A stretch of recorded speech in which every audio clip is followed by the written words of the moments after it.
Paramount Plus's 1923 has just been released, and we're going to break it down for you now on the Sundowners Club.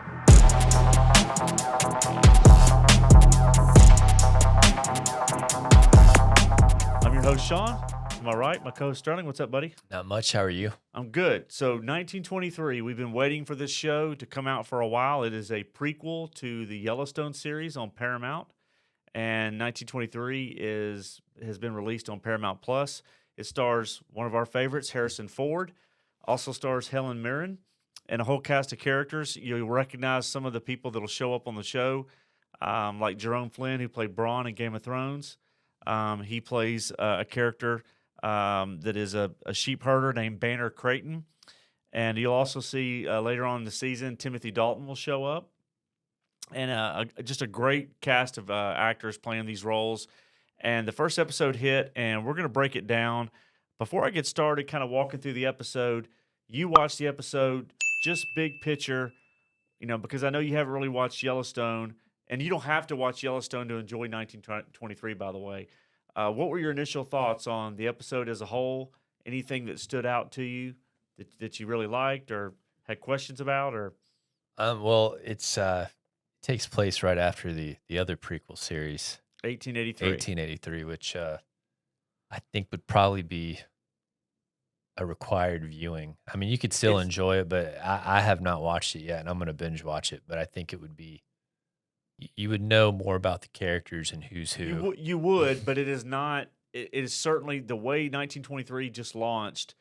You certainly do not have to watch it to enjoy it. But right. if you're a fan of this material anyway, or you've already watched Yellowstone, it would help to watch 1883 because for starters, the narration at the beginning of the episode is done by the daughter of James and Margaret, played by Faith Hill and Tim McGraw in the other series, 1883.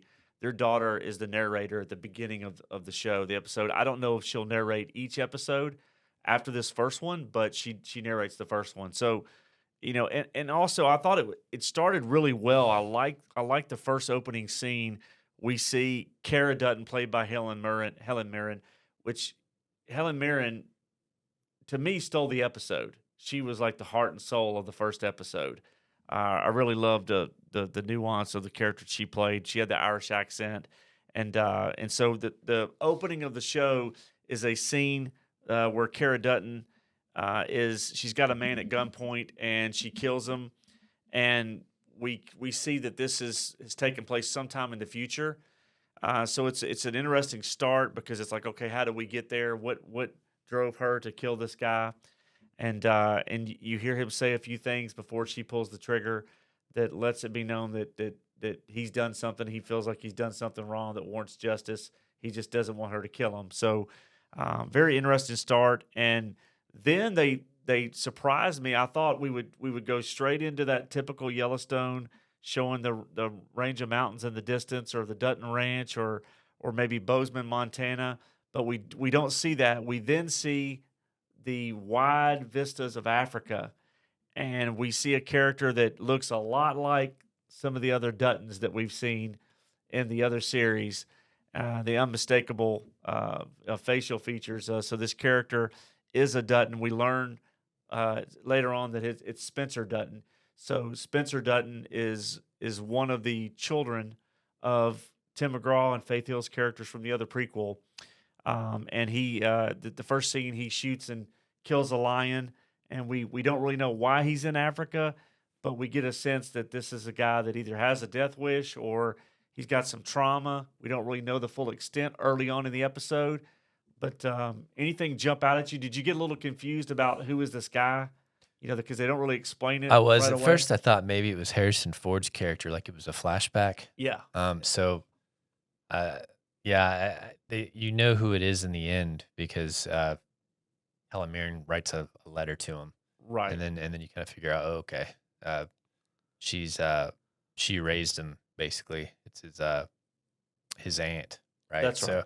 So, but I thought the scenes in Africa were probably the most entertaining. It kind of reminded me of an old movie called Ghost in the Darkness. It did a little bit. Back in the 90s with Val Kilmer. I don't know who the actor is.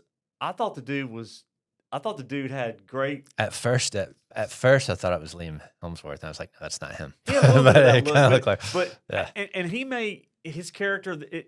Obviously you can't put too much on one episode, but to me, aside from Helen Mirren, he was the most fascinating character in the first episode, and Right. he's one of those guys that you're like, okay, is this going to be another Kid Harington situation where this guy launches him into a lot more work, right? Because Yeah. he really had that gravitas. But we do find out early on. I know some people are going to be confused a little bit, and the first episode sort of cleared it up. But I had people asking me about who the characters were. So just to clear it up, is Jacob Dutton, played by Harrison Ford, is the brother of Tim McGraw's character that we saw in 1883. So we learned very early on in the episode that him and his wife, Kara, played by Helen Mirren, were written a letter by Faith Hill saying that her husband, Harrison Ford's brother, has died in 1894 and that she needs help. And she has 2 boys. And so they arrive in Montana, and she has frozen to death, the mother, played by Faith Hill. And there's 2 boys. One is a toddler, and the other is a teenager, and they're almost starved to death. So they take these 2 boys, John Dutton Sr. and Spencer, to raise as their own. They're their nephews, but they treat them like sons. And Spencer's the one in Africa. Spencer is the one in And Africa. John Dutton Sr. is one that you barely see. So what's interesting is I have to go back and rewatch it, but so if someone has a comment, they can correct me, but I'm pretty sure they did not mention John Sr. by name in the first episode, but he's in the episode. Whenever you see Harrison Ford and he's wearing the badge, John Dutton Sr. is to his right, or right there with him. He's his right-hand man. And so he's in the episode, and he has a son named Jack. And Jack takes up some time in the episode. We know Jack is a young guy. He's very loyal. He wants to do right by the family, and he's also getting married. He's scheduled to be married, but events take him away. They have to delay the marriage by 2 weeks because one of the things I really enjoy about this first episode is that we learn that there is famine, drought, and locusts. Locusts are eating the grass, and so the herd of cattle and livestock are going to die out if they can't find high ground for them to graze. And so this is a life or death struggle, right? This is the whole livelihoods of these people that are ranchers and have these ranches and farms are living and dying by what's happening in Montana and also happening throughout the country. And so that is a big plot point for the story that's going to create the drama for what's going to obviously be a range war. And so, we learn when Jacob shows up in town, they go into Bozeman, and you have a lot of change that's happening. You see a shot of the first car dealership or place that's going to sell vehicles, motorized vehicles. You see boxers in a ring in the town square of Bozeman. They're fighting. You see the Temperance Society that's for prohibition, because we know prohibition is going to be happening. But at this point, there's the saloon is still there, and so you see a lot of change going on that's going to impact Montana. And Jacob comes in on his horse, with his crew. So, is he fighting that change? It's in his face, so he's got to deal with it. So he shows up, and he's trying to deal with keeping some of the people happy, satisfied. He's part of the livestock commission, and he's an agent of the state. And so that's where we see Jerome Flynn, who played Bronn in Game of Thrones. He plays Banner Creighton, and he has a large herd of sheep. And some of his sheep have been killed because they grazed on somebody else's leased land, and he wants a favorable ruling. And Jacob says, "Listen, we're all dealing with hardship. You don't put your livestock on someone else's property." And so he gives them no quarter. And so you see the tension that's going to build between these two guys. And I thought that was an interesting scene because it brought in history, things that really happened in the West in the 1920s leading up to the Depression. And so I thought that Taylor Sheridan did a really good job of bringing in that history into the story to create the drama.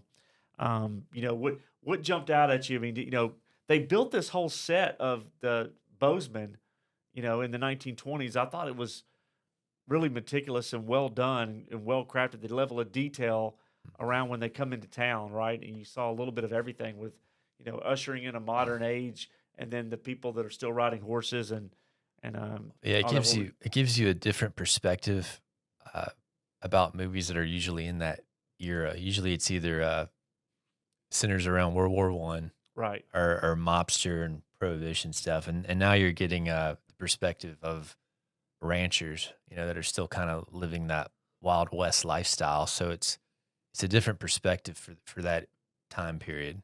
Yeah. So I like that. I think it's cool. I've always been a fan of cowboys and Wild West, and to see that in the early 1920s is different.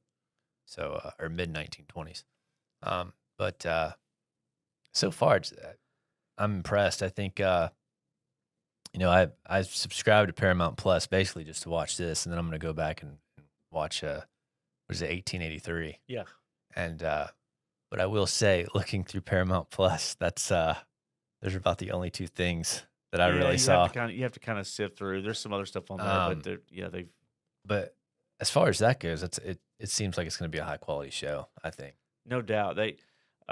I love the scene where he goes in and meets with the other ranchers, and they need help, so they're going to pull their resources and use some of Jacob's land because Jacob has hundreds of thousands of acres, and so they're going to take him to high ground. And a guy makes a comment: "This could be a hard year," and Harrison Ford says, "I've been here since 1894, and let me tell you, there have been no easy years." Yeah. And so it just shows you the hardship of being a rancher, and not only in the 1920s, we see that in the Yellowstone of today, that Kevin Costner stars in. But back then, thinking about all the things that were going on, and I thought they did a really great job of showing that. We also meet, our former Terminator 2, Robert Patrick, playing Sheriff McDowell. I don't know how big of a role he's going to have in the series, but I liked seeing him, and for a few minutes that we saw him on screen, interacting with Harrison Ford's character. So, just really, even the minimal scenes, well acted. I thought that the scenes with Harrison Ford and Jerome Flynn were really good scenes. You could feel the tension as he walks out of the meeting and pulls his gun on Jerome Flynn as he perceives a potential threat from him. And I think his character, Jerome Flynn's character, tells Harrison Ford that you don't own the grass, God owns the grass, and you're not God, Jacob Dutton. I thought that was a great line. Right. After the town hall, we see that they're beginning to put the plan in place to take the cattle to high ground, and we see this young character of Jack, who we know is John Dutton Sr.'s son.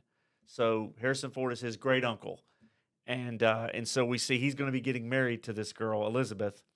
And they're young and in love, but he's got to delay the wedding because he wants to help his family. He's got to take the cattle to high ground, and so that comes first. And you see that there's responsibility that when you marry into a rancher family, this is the way of life. And so we see Helen Mirren show up and tell the young girl Elizabeth that, look, you've got to not just know you're going to be marrying him, but you're marrying this way of life.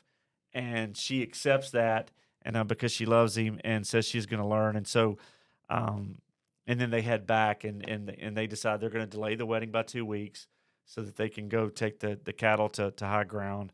And so, what did you think about young Jack? I mean, he got a lot of screen time in the first episode. I mean, Well, it's funny. I was watching the show with my wife, and she looks at me and she goes, "He's gonna die."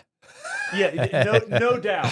If ever there was a death written on a character, it is young Jack. And I was just like, yeah, he's going to die. And then sure enough, it's not looking good. I don't know, So, I felt there was a flow to the first episode, and then we see 3 looks like buildings, but they're schoolhouses. And this was, first of all, I loved the scene that I'm about to talk about, but it was hard to watch, which was the schoolhouse run by the Catholic priest, and you had Native American girls that were in this boarding school, and you see a character that's we learned is Tiana Rainwater. So for those of you that watch Yellowstone, you know the Rainwater family name is a powerful one by the time we get to the 2010 2020 future generations. So we meet Tiana Rainwater, and she is in a classroom, and a nun is beating her on the hands for not getting answers to questions and the abuse and being degraded. And so she obviously shows her rebellious spirit. She stands up and she attacks the nun and starts to beat her.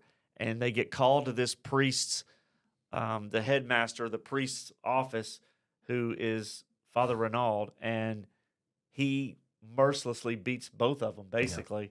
Yeah. And it's hard to watch because if you look online, these things really happened. There were really boarding schools, where they took Native American girls, and there was abuse. And so, again, Taylor Sheridan not shying away from the real history and working it into the story it's powerful, but it is not easy to watch. And so, to me, it was like, oh man, this is the heavy part of the episode. We're being introduced to these characters, but and so, the priest tells Tiana Rainwater, I have compassion for you, but I have no mercy. And then he beats her. And so obviously after that, she's laying in bed talking to a friend. She's like, we're getting out of here. We have to escape. We won't live if we stay here. And so they'll kill us. And so it's setting up that rebellious spirit of the Rainwater family name that we will see in future generations. I thought that was really well acted, well done. It is, and then we cut back to a scene with Harrison Ford and Helen Mirren showing their love for each other, and she even calls her the boss, and so obviously they're rowing in the same direction. She knows what life is like, being a rancher's wife and being Jacob's wife, and so they're very much in sync with the family and what needs to be done, and you see that bond, and I think that's going to come into play later on in the season as we see Helen Mirren take an active role in defending the family. And then we cut back to Nairobi, and Spencer is showed up, and we see he's asleep, and he has a flashback to World War I. Now we know he's traumatized. And that's a theme that we've seen in all of the series that Taylor Sheridan has done around Yellowstone. In the prequel, we see that Tim McGraw was traumatized by being in the Civil War. And in Yellowstone, we see that Casey, the son of John Dutton, played by Kevin Costner, he was a war veteran with PTSD and trauma. And now we see that Spencer, serving in World War I, he's traumatized too. So it gives more texture and layers to what he's doing in Africa. Is he looking for peace? Is he running away from who he is and what he's dealt with, or is he looking for death? And so it's very layered. I thought they did that really really well. He shows up at a safari site and meets some upper class people that need to be protected. There's a leopard that's on the loose that they need to hunt down so that the people can have a safari and be safe, so that the money can be made. And so he shows up and meets these individuals and meets a beautiful young woman and kind of has a conversation with her about staying up. And so he doesn't drink alcohol; he drinks coffee, and it's kind of building the suspense of what we think is going to happen that evening. And then we see Banner Creighton cutting the wire to Jacob's land to let his sheep graze. Yeah, it goes back between Africa and then it cuts back between Africa to him. Mountain. He cuts the wire and lets the sheep onto Jacob's land, because if he doesn't, and it kind of makes Jerome Flynn's character Banner look like a bad guy, but in essence, if he doesn't have his sheep graze somewhere, they're going to die. Right. And so he's out. He's done. And so he's doing really the only thing he can do. And so he cuts the wire, and they end up taking the ground. And then we see back at the Yellowstone, young Jack they're herding this cattle, and Jack goes over the hill and sees all the sheep. And then he sees a man on a horse who fires a gun at him, and Jack's either hit, his horse is hit. We don't know. We just see the gunshot, and it cuts away. and so that's left for next week to see what happens to Right. Jack. Doesn't look good. It doesn't look good. And then we see Kara referencing what you talked about as she's waiting for them to come back from herding the livestock. She writes a letter to Spencer, and not understanding why he hasn't come home, and so you see the affection she has for Spencer, which would make sense seeing as how John Dutton, when she first shows up in 1894, John Dutton Sr. would have been like a teenager, and Spencer would have been a toddler. So she basically has raised him since being a baby. And as she writes this letter, we see Spencer seeing the young lady outside, and she gets attacked by the leopard. Yeah. She gets killed by the leopard. Pretty brutal. Very brutal. And then Spencer shoots the leopard, and then hears his guides call out to him. There's two, and as he turns, the second leopard attacks Spencer, and we don't know what happens to him. The end. And that's it. So they set it up for next week. What's going to happen to Spencer? Is he alive or dead or wounded? What happened to Jack? And so they've set a few things up immediately that are cliffhangers for next week. But all in all, I thought it was really well done. I didn't have any complaints. I really liked the schoolhouse scenes with Tiana Rainwater. I like Spencer. I'd never seen that actor before. I thought he did a great job. I thought Helen Mirren did a really good job as Kara. Harrison Ford was Harrison Ford. He didn't do anything I didn't expect him to do. It's always nice to see him in something. He's it 80-something, still working. And the cinematography of this show is like you're watching a movie. It reminds me of the movies that I watched growing up with my father, Westerns, where they were on location. They're filming these big sweeping Westerns. And this gets back to that. And it gets back to it with major themes, things that really happened, historical themes that ranchers faced, that Native Americans faced, that people after World War I faced. All these things intertwined. And, I mean, I couldn't be more looking forward to an episode than next week. So I think it got off to a great start. Final thoughts, I mean, did you like what you saw? I mean, as having been someone that didn't see Yellowstone or 1883. No, I like it. I mean, it's got me interested enough to binge watch 1883. I mean, I feel like you need to. So, yeah, it's got me. And eventually I'll try to watch all of Yellowstone, but that's going to be, there's a few episodes of that out, so it's going to take a little while to catch up with that. But see, this is, if it's this well done, you're going to have Yellowstone that's already getting huge ratings get a boost. You'll have 1883 get a boost. This is the flagship IP right now for Paramount Plus. Yeah, we were talking about that. Everybody has their own IP that they're spinning off into different things, and I think Paramount's is Yellowstone. So this is it. We'll be here to cover it. It was a great first start. If you like what you saw and heard today, leave us a comment, hit the like button, and most importantly, hit subscribe so that we can grow our content. And TCB.